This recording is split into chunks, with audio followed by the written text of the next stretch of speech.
Subscribe now and press the bell icon. Never miss an update. Hello friends, मैं सुनील धवन स्वागत करता हूं आपके अपने YouTube channel Dhawan study point के अंदर। और दोस्तों, आज हम बात करने वाले हैं नॉर्मलाइजेशन के बारे में। ये नॉर्मलाइजेशन जो है एक प्रक्रिया है जो कि बहुत सारे स्टूडेंट के लिए बेनिफिट होता है इसके अंदर, और बहुत सारे स्टूडेंट को इसमें जो नुकसान भी आपको झेलना पड़ रहा होगा। आप ये देख चुके हैं, इसका जीता जाता उदाहरण है एसएससी। मैं ये नहीं कह रहा हूँ कि नॉर्मलाइजेशन खराब है आपका, लेकिन एक हद तक जो है नॉर्मलाइजेशन वो सही रहता है। एक अगर लिमिट क्रॉस कर जाए तो वही नॉर्मलाइजेशन आपके लिए खतरा बन जाता है।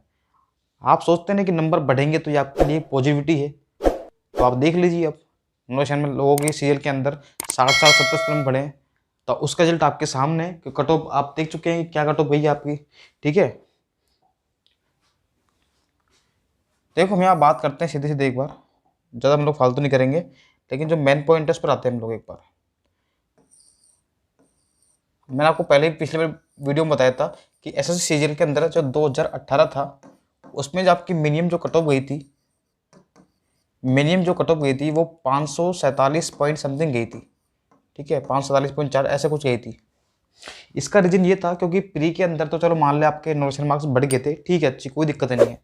लेकिन मेंस का जो पेपर था एक सेट था, मतलब कि उनमें इतना डिफरेंस क्रिएट नहीं था उसके अंदर में, जितना इस बार जितना डिफरेंस है, इतना 2018 के अंदर इतना डिफरेंस नहीं था पेपर के अंदर। तो कहीं ना कहीं पिछली बार नॉर्मलाइजेशन बिल्कुल सही था, और इसलिए कट ऑफ जो है 547 पर ठीक ठाक गई थी। ठीक है, लेकिन बात करते हैं सीजीएल 19 की, सीजीएल 2019 की।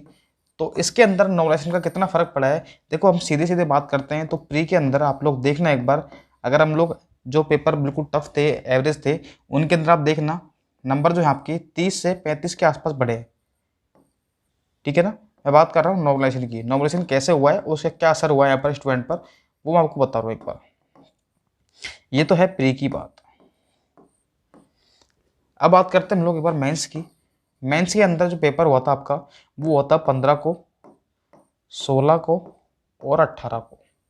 ठीक है, अब ये जो पेपर था, इसके अंदर अगर हम बात करते हैं मैथ की, इंग्लिश का तो सब में सेम ही था, मैथ की बात करते हैं तो इनका जो एवरेज स्कोर था वो लगभग मैं आपसे कह रहा हूँ कि 190 प्लस था। ये बता रहा हूँ मैं एवरेज मार्क्स। बाकी इसमें मोस्ट ऑफ स्टूडेंट के नंबर 200 में से 200, 195, 198 नंबर आए हुए हैं। ठीक है, ये एवरेज मार्क्स था। इसके अंदर बात करते हैं 15 वालों के जो एवरेज मार्क्स थे वो 120 के आसपास थे, और 16 वालों के 125 के आसपास थे आपके। तो डिफरेंस आप लोग यहाँ पर देख सकते हैं कि 70-65 के आसपास डिफरेंस है आपके। तो यही नंबर इसको यहाँ पर बैलेंस करने के लिए, इन दोनों शिफ्टों को बैलेंस करने के लिए, इसके अंदर जो मार्क्स बढ़े थे आपके, एनुलेशन हुआ था समथिंग, आपके मान सकते हैं कि इसमें हो सकता है 70 नंबर तक बढ़े हो इसके अंदर, और इसके अंदर आपके 65 नंबर तक बढ़े हों।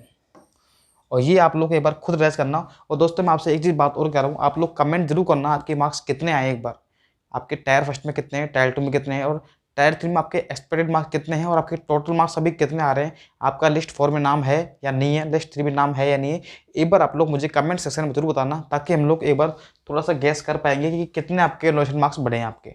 ठीक है, तो अगर हम मानते हैं कि 65 नंबर आपके यहाँ बढ़ गए और 35 नंबर आपके यहाँ बढ़ गए, दोनों के अंदर ले लिया मैंने, तो आप देखेंगे जो डिफरेंस आया 100 नंबर का।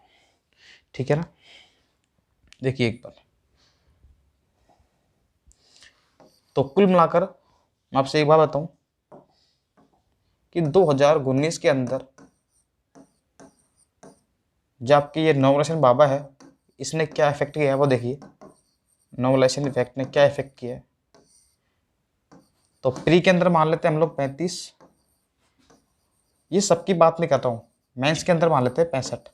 अब क्या आपको लग रहा है कि जिनका पेपर आसान था उन्हें बेनिफिट हुआ है? सबसे ज़्यादा नुकसान ही उन्हीं स्टूडेंट को हुआ है, क्योंकि उसमें पढ़ने वाले जो स्टूडेंट थे वो और अच्छे नंबर ला सकते थे टफ पेपर के अंदर भी। 200 में से 180 नंबर लाते तो शायद उनके स्कोर बहुत अच्छा होता, अब वो 200 पर ही अटक गए। तो सबसे ज़्यादा नुकसान पढ़ने वालों को हुआ है, चाहे वो आसान शिफ्ट हो चाहे वो टफ शिफ्ट हो। टफ वालों में तो चलो उनको फायदा हो गया, लेकिन आसान वालों को सबसे ज़्यादा नुकसान हुआ है। तो यहाँ पर दोनों में हम लोग चेक करते हैं तो 100 नंबर का 100 मार्क्स का डिफरेंस आ रहा है। अब ये डिफरेंस देखो कैसे आपको दिखने मिलेगा, आप खुद देखिए। सीजीएल 2018 में कितनी कट ऑफ थी? 547। ठीक है, 547 के आसपास कट ऑफ थी आपकी।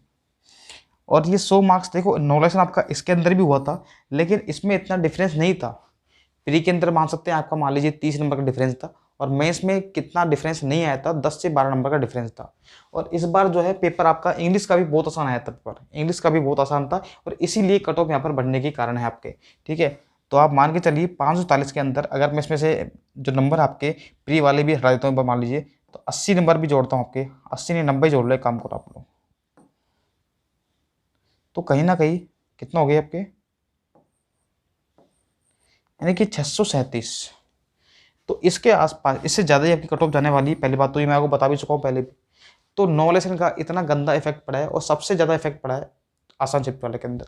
अब देखो दोस्तों, हम कर क्या सकते हैं, देखो अब हम कुछ इतना सब कुछ हो चुका है, हम लोग कुछ कर तो नहीं सकते हैं, लेकिन आपके लिए एक सजेशन ये है कि अगली बार नो लेसन जो है वो हो, कोई दिक्कत नहीं है, प्री में हो कोई दिक्कत नहीं है, लेकिन मेंस का पेपर हमारा एक दिन होना चाहिए। ये तो आप लोग एक बार ट्विटर कंपनी चलाइए, और अपने जितने भी यूट्यूब पर टीचर हैं, बड़े बड़े अभिनय शर्मा हैं, पवन राव सर हैं, जितने भी टीचर हैं, गगन प्रताप शर्मा हैं, सबसे रिक्वेस्ट कीजिए सर कि इसके लिए एक ट्विटर कंपनी चलाइए। 2 चीज़ों के लिए ट्विटर कंपनी हमें चलाना पड़ेगा। पहला, ये नो लेसन बंद हो जाना चाहिए मेंस के अंदर। प्री तक ठीक है, मेंस पे नंबर, क्योंकि मेंस का नंबर बहुत इंपॉर्टेंट होता है, आपका 400 नंबर का मैटर होता है। ठीक है, तो मेंस के अंदर एक दिन पेपर होना चाहिए, और ज़्यादा स्टूडेंट नहीं होते, आराम से ले सकते हैं चाहे तो ये, लेकिन चाहते ही नहीं है, बात अलग है। दूसरी पॉइंट कि जिनका सिलेक्शन हो चुका है 2018 के अंदर, 17 के अंदर, और उनको वही पोस्ट वापस मिल रही है, तो वो डीयू में ना जाए। तो ये 2 चीज़, या फिर हम कह सकते हैं कि इसमें वेटिंग लिस्ट हो। ठीक है, तो ये 2-3 चीज़ें हमारी है ना, इस पर हमें ट्विटर कमेंट चलाना पड़ेगा, और एसएससी में कुछ सुधार आपको लाना पड़ेगा इनको। एसएससी में देखो, एसएससी वाले कभी भी नहीं चाहेंगे कि हमें इसके अंदर सुधार करना पड़े। वो तो बिल्कुल ढीठ है, बिल्कुल मर गए हैं, बिल्कुल मान लीजिए आप लोग। तो उसमें सुधार आने के लिए हमें ही यहाँ पर एफर्ट लगाने पड़ेंगे। मैं सिर्फ आपके बात को थोड़ा सा आगे तक पहुँचा सकता हूँ, क्योंकि मेरा इतना बड़ा यूट्यूब चैनल भी नहीं है, लेकिन जितना मुझसे होगा उतना मैं कर सकता हूँ, एक स्टूडेंट की आवाज़ बन करके। आप मेरे छोटे भाई बहन भी होंगे यहाँ पर, बड़े भी होंगे आप मुझसे, आप बहुत सारे, तो बस आपकी ही आवाज़ को मैं उठा सकता हूँ, इतना मैं आपके लिए कर सकता हूँ। लेकिन आप मेरा साथ दीजिए एक बार, और ट्विटर पर मेरा जो ट्विटर अकाउंट है वो है धवन स्टडी पॉइंट, और एक बार आप लोग वहाँ जाकर मुझे बताइए क्या हम लोग इस चीज़ के लिए आप लोग रेडी है या फिर नहीं है। ट्विटर कंपनी के लिए 2 चीज़ों के लिए, एक तो मैंने बताया कि आपका मेंस का पेपर एक दिन होना चाहिए। दूसरी बात, या तो आप लोग वेटिंग लिस्ट लाइए, या फिर ये डीवी वाला सिस्टम हम खुद अपने दम पर ही करेंगे कि जो सेलेक्टेड हो चुके हैं वो डीवी में ना जाए। ये 2-3 चीज़ें हमारे ट्विटर कंपनी चलाएंगे। तो प्लीज़ अगर आप मेरा साथ दे सकते हैं, सिर्फ मैं उन्हीं स्टूडेंट से गुजारिश करूंगा जो इसमें साथ दे सकते हैं। ट्विटर मेरा अकाउंट है धवन स्टडी पॉइंट के नाम से आपको मिल जाएगा, सर्च कर लेना, वहाँ जाकर आईडी को फॉलो कर लेना।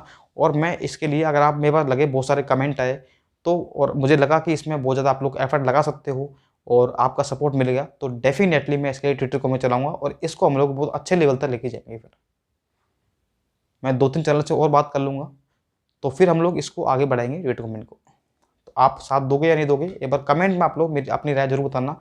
क्या मैं जो आपको बता रहा हूँ क्या आपको समझ आ रहा है क्या, कि हमें ये जो नॉलेज एंड इफेक्ट आ रहा है इतना बड़ा, ये सब कुछ देखो जो कट ऑफ बढ़ने का कारण है ना, सिर्फ यही कारण है और कुछ भी नहीं है।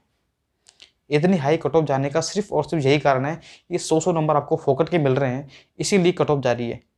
और ये फोकट की नहीं है, ये आपकी हराम की कमाई है, और हराम की कमाई कभी भी काम नहीं आती है। वो तो बात वही आ गई, हराम, अब जैसे बोलते ना हराम की कमाई आती है, आप उसको कहीं पर भी लगा देते हो, कहीं मतलब वो वैसे जाते वैसे ही हैं।